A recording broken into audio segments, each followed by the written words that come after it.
Hello everyone, welcome back to जैनगी mathematics. उम्मीद करते हैं आप सभी लोग स्वस्थ होंगे और आप सभी की अच्छी तैयारी दोस्तों चल रही होगी उत्तराखंड प्रवक्ता गणित की।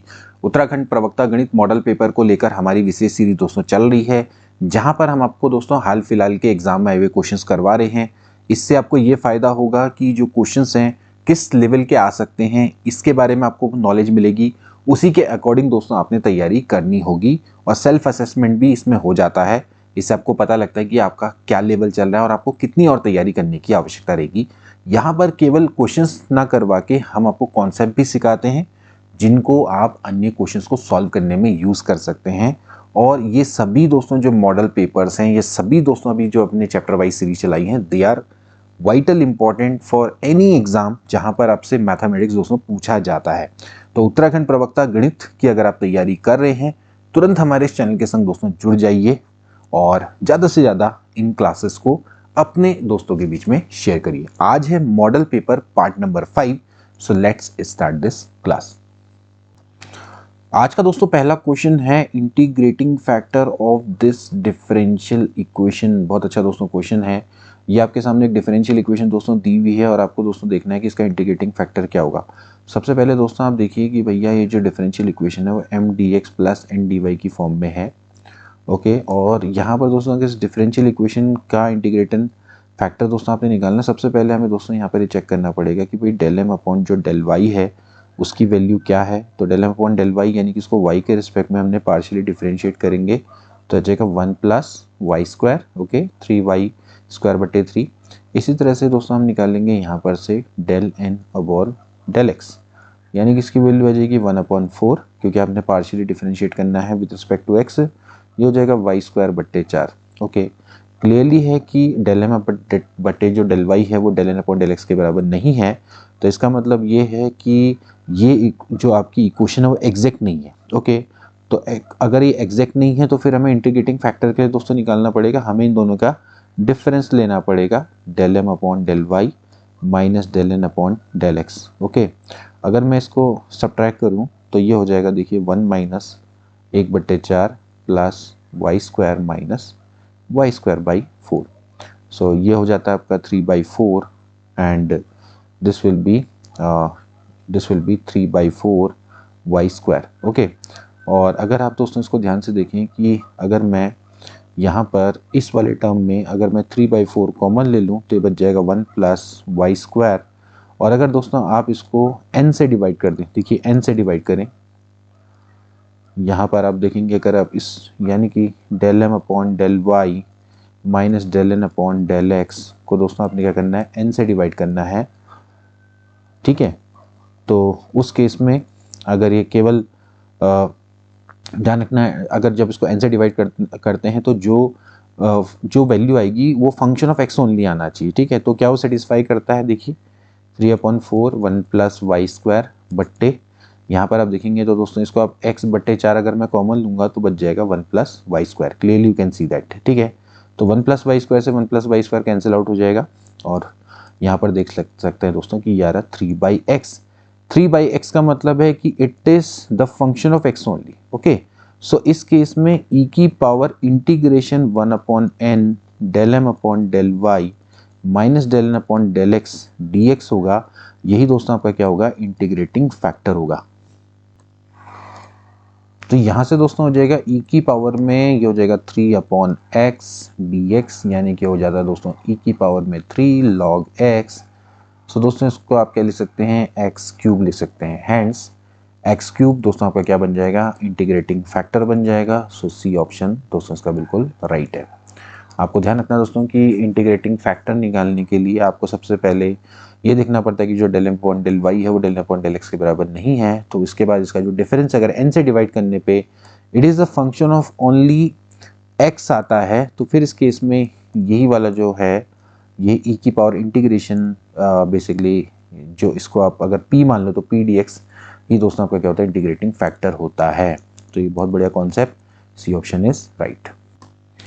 नेक्स्ट क्वेश्चन देखेंगे, solution of this differential equation y square plus x square d Y by D x बराबर एक्स वाई डी वाई बटे डी एक्स।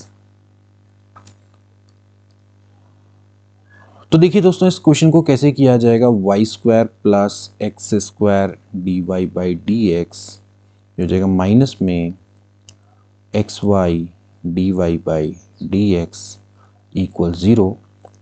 तो यहाँ से दोस्तों क्या हो जाएगा कि आप इसको इधर ले आइए तो हो जाएगा X square minus X Y into D Y by D X, ये हो जाएगा बराबर माइनस वाई स्क्वायर। तो यहाँ से हो जाएगा d Y by D x equals y square बट्टे x y minus x square. Okay,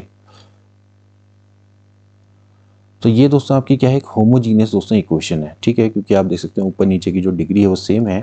तो जब होमोजीनियस इक्वेशन होती है तो दोस्तों क्या रखते हैं, y बराबर वी एक्स रखते हैं। ओके, सो y बराबर वी एक्स रखेंगे तो दोस्तों कितना हो जाएगा, d Y by D x is equals to v plus x d we by D x. Okay, so यहाँ पर दोस्तों आप रख देंगे this will be v plus x d we by D x बराबर हो जाएगा वाई स्क्वायर यानी कि वी स्क्वायर एक्स स्क्वायर बट्टे एक्स, वाई की जगह पे आप रख देंगे V X minus x square, तो हो जाएगा वी स्क्वायर एक्स स्क्वायर बट्टे यहाँ पर से हो जाएगा एक्स स्क्वायर, यहाँ पर हो जाएगा वी माइनस 1।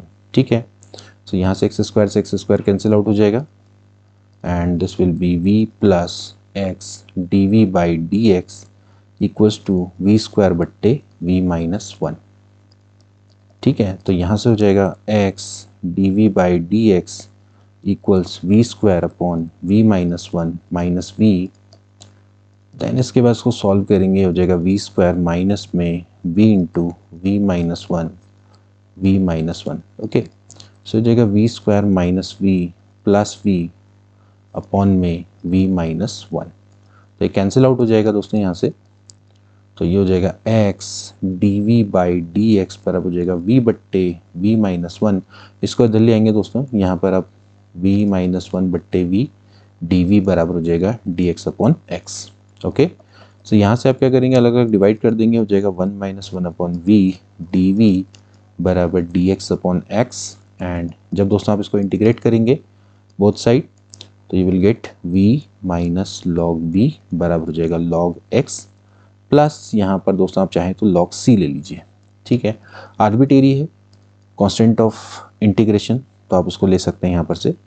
नौ यहाँ पर से दोस्तों आप देखेंगे जैसे कि v है, इसको दिल ले आएंगे तो v की वैल्यू कितनी है, y अपॉन एक्स, ये इधर चला जाएगा दोस्तों, ये हो जाएगा log v into x into c मान लेते हैं दोस्तों। ठीक है, ना v की जो वैल्यू है दोस्तों वो है y अपॉन एक्स, क्योंकि y की जगह पे वी एक्स रखा था, तो हो जाएगा y अपॉन एक्स, यहाँ से हो जाएगा log this is v upon x into c. ठीक है, ये v की वैल्यू हमने y अपॉन एक्स रख दी थी, तो ये हो जाएगा यहाँ से ये कट जाएगा, तो यहाँ से दोस्तों आपका क्या हो जाएगा कि ये हो गया। ठीक है, और यहाँ से हो जाएगा e की पावर में y अपॉन एक्स बराबर हो गया आपका सी why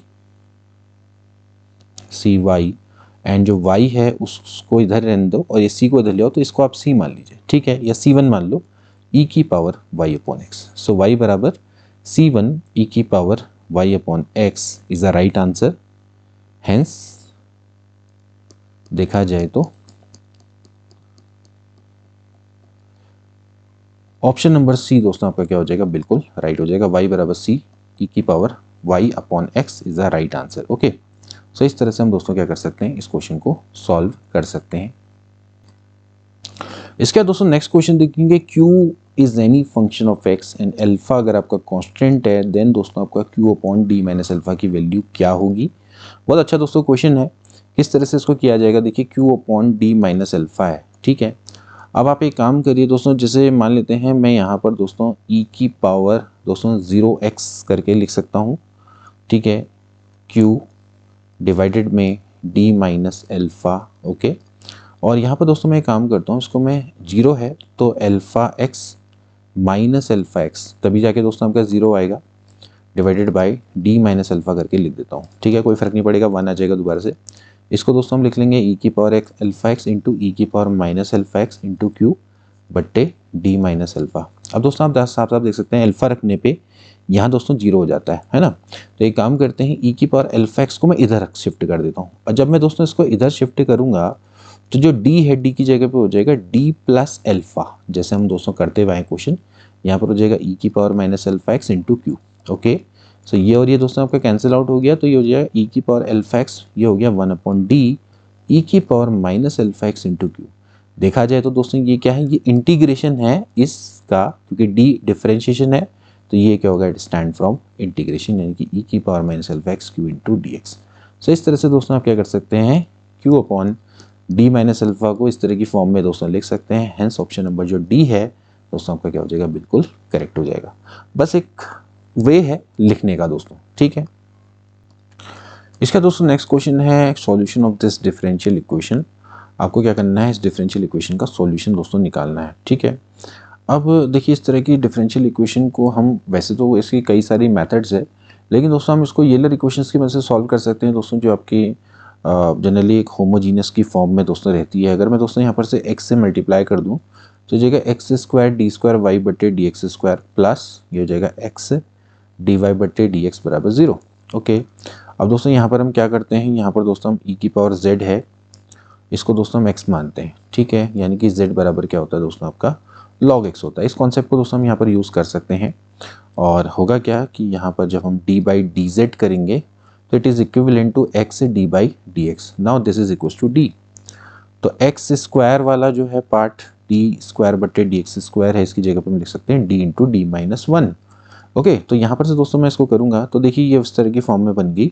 you can write this D into D minus 1 Y plus D Y equal 0, ठीक है। तो यहाँ से दोस्तों हो क्या जाएगा, ये हो जाएगा देखिए D square minus D plus D into Y बराबर 0। तो यहाँ से कट गया तो ये आ गया दोस्तों आपका डी स्क्वायर वाई बराबर 0। अब दोस्तों ये आपके सामने इक्वेशन है D square Y equals to 0। तो ये देखा जाए तो अगर आप इसका अगर इसकी ऑक्सिलरी इक्वेशन निकालें तो m बराबर 0 0 इसके रूट आ जाएंगे, क्योंकि m स्क्वायर बराबर 0 होगा। तो जब दोस्तों इसका अगर आप सीधे सीधे सॉल्यूशन निकालेंगे, बेसिकली वो सी एफ के बराबर होगा। सी एफ आपका जब निकालते हैं सी एफ और पी आई, तो हो जाएगा C1 ई की पावर में 0z प्लस C2, यहाँ पर दोस्तों यहाँ पर हो जाएगा C1 plus C2, sorry C1 plus C2, यहाँ पर हो जाएगा z, ठीक है। और ये हो जाएगा e की पावर में 0z, ठीक है, क्योंकि रूट्स रिपीटेड है। तो यहाँ से दोस्तों हो जाएगा C1 प्लस C2z। तो अब z की वैल्यू दोस्तों यहाँ से कितनी हो जाएगी, log x। सो दोस्तों यहाँ से आ गया C1 plus C2 log x। तो ये दोस्तों इसका राइट आंसर है। तो इसके इक्विवेलेंट आंसर दोस्तों कौन सा दिखाई देता है, ये बी वाला ऑप्शन बिल्कुल राइट है। y बराबर c log x plus K, तो c log x प्लस के, इसको c मान लो, इसको k मान लो, आर्बिट्रेरी है, तो बी वाला ऑप्शन दोस्तों इसका क्या होता है, बिल्कुल राइट हो जाता है। तो एक टेक्निक से दोस्तों आप इसको इस तरह से सॉल्व कर सकते हैं। इसमें आपने करना क्या है, एक्स स्क्वायर से मल्टीप्लाई करके आप इसको सिंपली सॉल्व कर दीजिए। इसके अलावा दोस्तों इसको आप एक टेक्निक से आप और इसको कर सकते हैं। देखिए जो मैंने आपको एक लास्ट टाइम भी मैंने दोस्तों एक टेक्निक बताई थी। अगर आप दोस्तों यहाँ पर डी स्क्वायर वाई बटे डी एक्स स्क्वायर है, इसको दोस्तों अगर मैं डी वाई बटे डी एक्स से डिवाइड कर दूँ, इस तरह का अगर मैं फॉर्म बना दूँ और यहाँ से दोस्तों एक्स को डिवाइड कर दूँ बराबर 0, एंड देन दोस्तों आप इसको अगर इंटीग्रेट कर दें with respect to D X, क्योंकि दोस्तों आप देख सकते हैं ऊपर है डिफरेंशिएशन और नीचे क्या है, मतलब नीचे वाला पार्ट ऊपर उसका डिफरेंशिएशन है ना। तो इस टेक्निक से दोस्तों अगर आप इसको सॉल्व करें तो यहाँ पर से दोस्तों क्या हो जाएगा, देखिए जैसे हम करते हैं भाई D x upon x, x और ऊपर उसका डिफरेंशिएशन, नीचे उसका डिफरेंशिएशन। तो दोस्तों क्या हो जाएगा, अगर मैं इसका इंटीग्रेशन करूँगा तो सिंपली हो जाएगा 1 अपॉन एक्स हो गया, यानी कि log D Y by D X plus this is log X बराबर हो जाता है लॉग सी। ओके, सो यहाँ से दोस्तों क्या हो जाएगा, डी वाई बट्टे जो डी एक्स है वो हो जाएगा सी अपॉन एक्स के बराबर, ये इधर ले आएंगे log c minus log x, तो ये लॉग से लॉग कट जाएगा। फिर दोस्तों आप इंटीग्रेट कर देंगे तो हो जाएगा Y C log X plus K. तो ये भी दोस्तों आपकी एक टेक्निक है, तो थोड़ा सा मतलब आपको इतना सोचना पड़ेगा इम्प्रोवाइजेशन करके, तो आप इसको इस तरह से भी कर सकते हैं। इसका दोस्तों नेक्स्ट क्वेश्चन है y बराबर e की power mx is a part of complementary function of this differential equation. दोस्तों ये आपकी डिफरेंशियल इक्वेशन है जो कि आपकी सेकंड ऑर्डर की डिफरेंशियल इक्वेशन है। सेकंड ऑर्डर की दोस्तों ये आपकी डिफरेंशियल इक्वेशन है, और D square Y by D X square plus B D Y by D X plus Q Y बराबर आर, ये दोस्तों आपकी सेकंड ऑर्डर की डिफरेंशियल इक्वेशन है। अब दोस्तों इसमें अगर मान लेते हैं ये जो y बराबर e की पावर mx इसका कॉम्प्लीमेंट्री फंक्शन का दोस्तों तब पार्ट होगा जब m square plus P M plus Q बराबर 0 होता है। दोस्तों ये आपका रूल है, ये आपको रूल को ध्यान रखना पड़ेगा। ये ऑप्शन दोस्तों इसका क्या हो जाएगा, बिल्कुल राइट हो जाएगा, ये ऑप्शन इज राइट। इसके बाद दोस्तों नेक्स्ट क्वेश्चन देखेंगे, singular solution of this differential equation. हमें क्या करना है, इस डिफरेंशियल इक्वेशन का सिंगुलर सॉल्यूशन दोस्तों निकालना है। ये हमारे पास दोस्तों आपकी जो डिफरेंशियल इक्वेशन है ये आपकी फर्स्ट ऑर्डर की है, बट डिग्री इसकी नॉट, मतलब एक तरह से ऑफ एनी डिग्री, ये आपकी बेसिकली है linear differential equation of any order basically देखा जाए, क्योंकि इसका ऑफ एनी डिग्री ना, first order but not of first degree देखा जाए तो, ठीक है। तो ये आपकी जो डिफरेंशियल इक्वेशन है वो है लीनियर डिफरेंशियल इक्वेशन, ठीक है, of first order but not of first degree. Okay, आप इसको इस तरह समझ लीजिए, ठीक है। मतलब लीनियर भी नहीं कह सकते दोस्तों, इसको सिंपली मान लीजिए differential equation of first order but not of first degree. Linear मैं गलत बोल रहा हूँ बार बार, not linear, this is differential equation of first order but not of first degree. Okay, तो यहाँ पर इस तरह की जो क्वेश्चन है उसको कैसे सॉल्व किया जाता है। अब देखिए यहाँ पर तो इसको आसान है दोस्तों, ये दोस्तों जो आपकी फॉर्म है ये होती है दोस्तों क्लारूट फॉर्म, ठीक है। क्लारूट फॉर्म दोस्तों सिंपली होती है y बराबर है P x plus function of p। तो इसका दोस्तों जो सॉल्यूशन होता है वो सीधे सीधे p की जगह पे हम क्या रख देते हैं, c रख देते हैं। ओके, तो यहाँ से दोस्तों इसका राइट आंसर क्या हो जाएगा, यहाँ से ये हो जाएगा y बराबर जिससे सी एक्स प्लस यहाँ पर c माइनस सी स्क्वायर। ये तो दोस्तों इसका क्या हो गया, सोल्यूशन हो गया, ठीक है। क्योंकि यहाँ पर p की जगह पे आपने डायरेक्टली क्या रख देना है, c रख देना है। ये इसी तरह की फॉर्म में है y बराबर P x plus function of p, ठीक है। अब दोस्तों अगर आपको यहाँ से इसका दोस्तों आपने सिंगुलर सॉल्यूशन निकालना है। सिंगुलर सॉल्यूशन पहले होता क्या है, पहले समझ लो। एक होता है दोस्तों जनरल सॉल्यूशन, दूसरा होता है पर्टिकुलर सॉल्यूशन, और तीसरा होता है आपका सिंगुलर सॉल्यूशन। अब जनरल सॉल्यूशन दोस्तों जिसमें आपके क्या होते हैं, जो आपका कांस्टेंट इंटीग्रेशन के जितने भी कांस्टेंट्स होते हैं उसको दोस्तों हम क्या बोलते हैं, जनरल सॉल्यूशन, जिसमें आपके कांस्टेंट रहते हैं, ठीक है, constant of integration. Particular solution, उन कांस्टेंट की वैल्यू रखने पर जो हमें सॉल्यूशन मिलता है उसको हम पर्टिकुलर सॉल्यूशन बोलते हैं, ठीक है। अब ऐसे भी कोई सॉल्यूशंस होते हैं जिनमें जनरल सॉल्यूशन में कांस्टेंट की वैल्यू रखने पर आपको वो सॉल्यूशन नहीं मिलते। ऐसे जो सॉल्यूशन होते हैं उनको हम सिंगुलर सॉल्यूशन बोलते हैं। यानी कि जनरल सॉल्यूशन जो आ रहा है उस पे अगर मैं c की कोई वैल्यू को रख दूं तो उससे हमें सॉल्यूशन प्राप्त नहीं होती, तो ऐसे सॉल्यूशन को सिंगुलर सॉल्यूशन बोलते हैं। अब सिंगुलर सॉल्यूशन निकालने की वैसे जनरली दो टेक्निक है, उसमें ज़्यादातर हम p डिस्क्रिमिनेंट और c डिस्क्रिमिनेंट टेक्निक का यूज़ करते हैं। तो यहाँ पर c डिस्क्रिमिनेंट के लिए क्या करना है, जैसे ये सॉल्यूशन आपका आ चुका है तो आपने इसको क्या करना है कि इसमें जो c डिस्क्रिमिनेंट निकालने का तरीका रहेगा, अगर ये क्वाड्रेटिक इक्वेशन है तो इसका दोस्तों हमने सिंपली डिस्क्रिमिनेंट निकाल के दोस्तों इसको 0 के बराबर रख देना है। तो देखिए इसको कैसे सॉल्व करेंगे, पहले मैं इसको रख दूं, देखिए हो गया सी स्क्वायर यहाँ पर से माइनस में सी एक्स, ओके, क्योंकि आप दोस्तों यहाँ पर देख सकते हैं, और ये भी हो जाता है माइनस सी बराबर हो जाएगा माइनस वाई, तो ये प्लस वाई बराबर 0।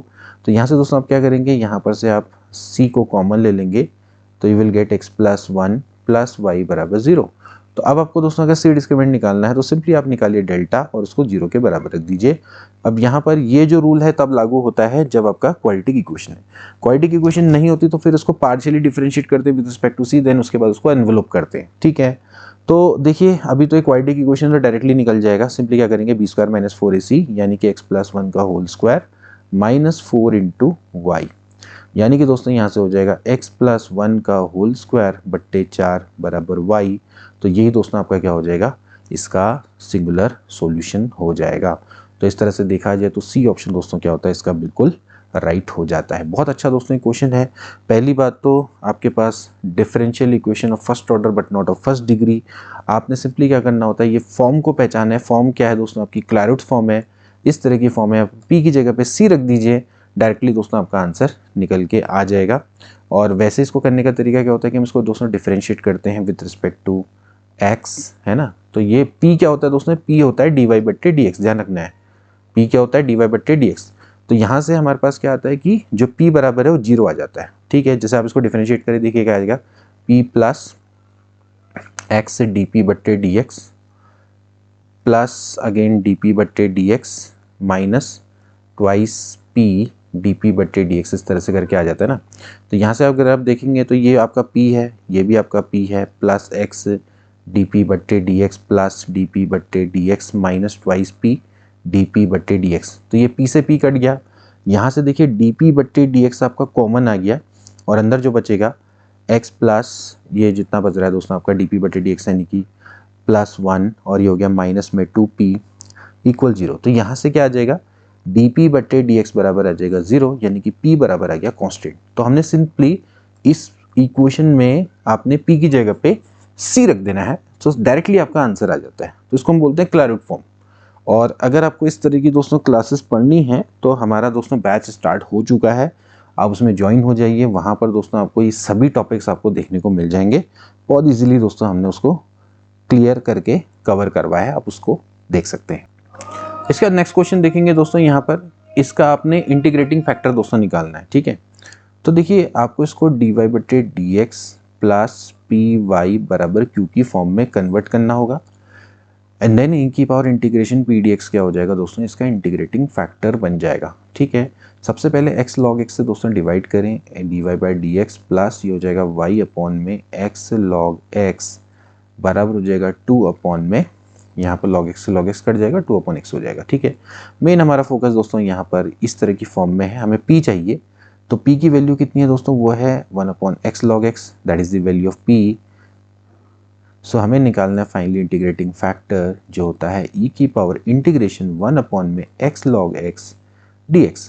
ओके, तो अगर दोस्तों आप यहाँ पर से log x को दोस्तों अगर आप t मान लेंगे तो 1 अपॉन x dx बराबर हो जाएगा dt, तो हो जाएगा dt अपॉन t, यानी कि दोस्तों हो जाएगा e की पावर में log t। तो फाइनली दोस्तों आ जाता है t, और t को दोस्तों हमने क्या माना था दोस्तों, log x माना था, तो log x ये दोस्तों आपका क्या बन जाएगा, इंटीग्रेटिंग फैक्टर दोस्तों बन जाएगा, ठीक है। सो इस तरह से देखा जाए तो डी ऑप्शन दोस्तों आपका क्या हो जाता है, बिल्कुल राइट हो जाता है। So log x is a integrating factor. इसका दोस्तों नेक्स्ट क्वेश्चन देखेंगे, the sum of order and degree of differential equation. बहुत अच्छा दोस्तों क्वेश्चन है। आपको दोस्तों सबसे पहले इसका ऑर्डर एंड डिग्री दोस्तों निकालना है। सबसे पहले दोस्तों इंटीग्रेशन का साइन है वो हटाना पड़ेगा, काम करते हैं बोथ साइड डिफरेंशिएशन कर देते हैं, तो आपको मिल जाएगा d² / dx² बराबर, देखिए डिफरेंशिएशन और इंटीग्रेशन बेसिकली जब इंटीग्रेशन के ऊपर जब डिफरेंशिएशन करेंगे तो इसकी वैल्यू दोस्तों आपका अंदर वाला जो फैक्टर है वो आ जाएगा दोस्तों, एक दूसरे के रिवर्स हैं, देखिएगा भैया dy/dx का होल स्क्वायर की पावर ये हो जाता है 1/3। ओके, अभी भी दोस्तों आपका क्वेश्चन हुआ नहीं है, क्योंकि दोस्तों जब आप ऑर्डर निकालते हैं, ऑर्डर तो आपका मिल जाएगा हैश ऑर्डर डेरिवेटिव, लेकिन डिग्री निकालने के लिए इसको फ्री करना पड़ता है from any radicals in surds. तो यहाँ पर देख सकते हैं 1/3 है, तो 1/3 नहीं होना चाहिए, पावर में हमेशा आपके नेचुरल नंबर होनी चाहिए, ठीक है। तो 1/3 इसको हटाएंगे, फ्रैक्शन से हटाना पड़ेगा, तो इसका मतलब 3 की पावर आप क्या कर देंगे, इधर ले आएंगे, या बेसिकली दोनों तरफ क्यूब कर देंगे, तो हो जाएगा 1 + dy/dx का होल स्क्वायर। यानी कि दोस्तों आपने इसको प्रॉपर इस तरह की फॉर्म में लाना होता है, ठीक है। तो अब यहाँ पर इसका आसान है डिग्री निकालना और ऑर्डर निकालना।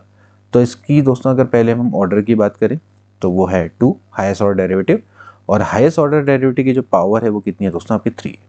तो इसका मतलब ऑर्डर और डिग्री इसका सम कितना हो जाएगा, वो हो जाएगा 5, यानी कि सी ऑप्शन इज राइट।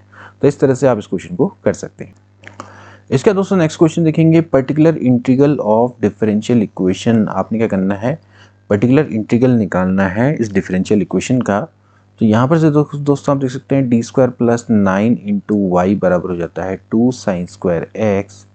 तो पर्टिकुलर इंटीग्रल निकालने के लिए दोस्तों आप पी बराबर कितना हो जाता है, ये तो भाई 2 sin² x डिवाइड में दोस्तों आप क्या लिख देंगे d² + 9। ओके, अब देखिए आपको इसको सॉल्व करना है, तो पहले जैसे 2 sin² x है, आप इसकी जगह पे दोस्तों यहाँ पर प्रॉपर रखिए। देखिए अगर मैं इसकी जगह पे रखूँगा 1 - cos 2x, ये फॉर्मूला होता है 1 - cos 2x का, डिवाइड में दोस्तों आपका हो जाएगा d² + 9। ओके, अब दोस्तों आप एक काम करें, इसको अलग अलग डिवाइड कर दीजिए, हो जाएगा 1 अपॉन में d² + 9, अब माइनस में दोस्तों हो जाएगा cos 2x बट्टे d² + 9। ओके, अब देखिए जैसे 1 अपॉन d² + 9 है, तो आप देख सकते हैं दोस्तों आप इसको यहाँ पर लिख सकते हैं e की पावर 0x, और जब देखिए अगर मान लेते हैं e की पावर ax है डिवाइडेड में fd है, तो आप d की जगह पे a रख देते हैं, यानी कि d की जगह पे 0 रख देंगे, तो ये तो हो जाएगा दोस्तों 1 अपॉन 9, ठीक है। माइनस अब यहाँ पर दोस्तों आपका cos ax है या sin ax है, तो d² की जगह पे आप -a² रख देते हैं, यानी कि ये हो जाएगा cos 2x, d² की जगह पे हो जाएगा दोस्तों यहाँ पर से -4 ये रख देना है, तो यानी कि हो जाएगा -4 + 9, यानी कि हो गया 1 अपॉन 9 माइनस cos 2x बट्टे 5। सो 1 अपॉन 9 माइनस में cos 2x/5 is the right answer, so A option is correct. इसका दोस्तों नेक्स्ट क्वेश्चन देखेंगे, complete solution of this differential equation. तो दोस्तों अभी मैंने आपको ये एक डिफरेंशियल इक्वेशन दोस्तों आपको करवाई थी इसी तरह से। दोस्तों आप जानते हैं ये आपकी एक पर्टिकुलर फॉर्म है दोस्तों, ये फॉर्म है। तो दोस्तों इसमें करते क्या है, सिंपली हम पहले सब्स्टिट्यूशन रखते हैं e की पावर z बराबर x, यानी कि z बराबर दोस्तों आपका log x रहता है, ये हमारा सब्स्टिट्यूशन रहता है। और d बाई डी जेड होता है, स्टैंड करता है x d by D x के, and it is equivalent to d। So x square वाला होता है d into D minus one, तो इसको मैं लिख देता हूँ, ये हो जाएगा d into D minus one Y minus three, this is D Y plus four into Y बराबर जीरो। सो यहाँ से दोस्तों आप क्या करेंगे, y को कॉमन ले लेंगे, हो जाएगा d square minus d minus में three d plus four into Y बराबर जीरो। तो ये हो जाएगा भैया d square minus four d plus four into Y बराबर दोस्तों आपका जीरो है। तो ये दोस्तों आपका है d माइनस टू का होल स्क्वायर इंटू वाई बराबर जीरो। ओके, सो यहाँ से दोस्तों आप देखेंगे तो हो जाता है m माइनस टू का होल स्क्वायर बराबर जीरो, यानी कि m बराबर हो गया 2,2। ओके, तो ये तो दोस्तों आपके जो रूट्स हैं वो आपके रिपीट्स हो रहे हैं, और देख सकते हैं जब रिपीटेशन होता है तो फॉर्मूला होता है सिंपली y बराबर, अब देखिए क्योंकि इसका पी आई तो निकलेगा नहीं, तो हो जाएगा c1 प्लस c2, यहाँ पर आ जाएगा z e की पावर में 2z। ओके, अब देखा जाए तो यहाँ पर आप देखेंगे कि z कितना है दोस्तों, वो है z कितना है दोस्तों, वो है log x। और e की पावर 2z की बात करें तो e की पावर z कितना है दोस्तों आपका x है, तो e की पावर 2z कितना हो जाएगा x स्क्वायर। ठीक, तो यहाँ से दोस्तों आपका सॉल्यूशन है वो ये आ गया। अगर आप इस x स्क्वायर को मल्टीप्लाई कर दें तो ये हो जाएगा c1 x square plus c2 x square log x। So this is the right answer. इसको मल्टीप्लाई कर दिया आपने, यहाँ पर से आप देखेंगे तो B option is right, B option आपका क्या है, बिल्कुल करेक्ट हो जाता है। इसके दोस्तों नेक्स्ट क्वेश्चन देखेंगे, what is the value of this 1/d square plus a square sine ax। दोस्तों ये फॉर्मूला है, इस फॉर्मूला को अगर आप याद रखेंगे तो बहुत अच्छा रहेगा दोस्तों। इसका सिंपली सा फॉर्मूला होता है दोस्तों x/2 integration of sine ax dx। बस इस फॉर्मूला को दोस्तों याद कर लीजिए, चाहे कॉस वाला भी होगा तो कॉस में भी x/2 integration cos x dx हो जाता है। ठीक है, तो यहाँ से अगर आप देखेंगे इंटीग्रेशन ऑफ साइन यानी कितना हो गया दोस्तों, ये हो जाता है कॉस ax अपॉन a, वो भी माइनस में, तो ये फॉर्मूला आ जाता है माइनस में x/2a cos ax। Hence option number A दोस्तों आपका क्या हो जाएगा, बिल्कुल करेक्ट हो जाएगा। तो फिलहाल दोस्तों आज के लिए हम इतना ही करवाएंगे। आई होप कि दोस्तों आज का मॉडल पेपर आपको अच्छा लगा होगा। अगर आपको हमारी क्लासेस लेनी है तो तुरंत दोस्तों क्रिसेंट एजुकेशन क्लासेस की ऑफिशियल एप्लीकेशन को डाउनलोड कर लीजिए। वहाँ पर दोस्तों आपके लिए कोर्स अवेलेबल है, बैच दोस्तों स्टार्ट हो चुका है, तुरंत हमारे संग ज्वाइन हो जाइए, देरी ना करें, क्योंकि अगर आप सोचते विचारते रहेंगे तो फिर दोस्तों आपका समय निकलते चले जाएगा। हार्डली यहाँ से आपके पास हो सकता है कि 3 से 4 महीने आपके पास हों, या कह सकते हैं थोड़ा ज़्यादा, लेकिन फिर भी अगर टाइमली अगर स्टार्ट करेंगे तो अभी भी दोस्तों आप इस एग्ज़ाम को क्रैक कर सकते हैं। बट आपका जो अंदर है वो मनसा होनी चाहिए पढ़ने की। बट यह है कि अगर आप सोचते विचारते रहेंगे तो फिर बहुत समय दोस्तों आपका व्यतीत हो जाएगा, और पढ़ाई करनी है तो अभी से ही स्टार्ट करनी पड़ेगी, अब इससे बेटर समय नहीं हो सकता। मिलेंगे नेक्स्ट क्लास में, तब तक के लिए take care and good bye.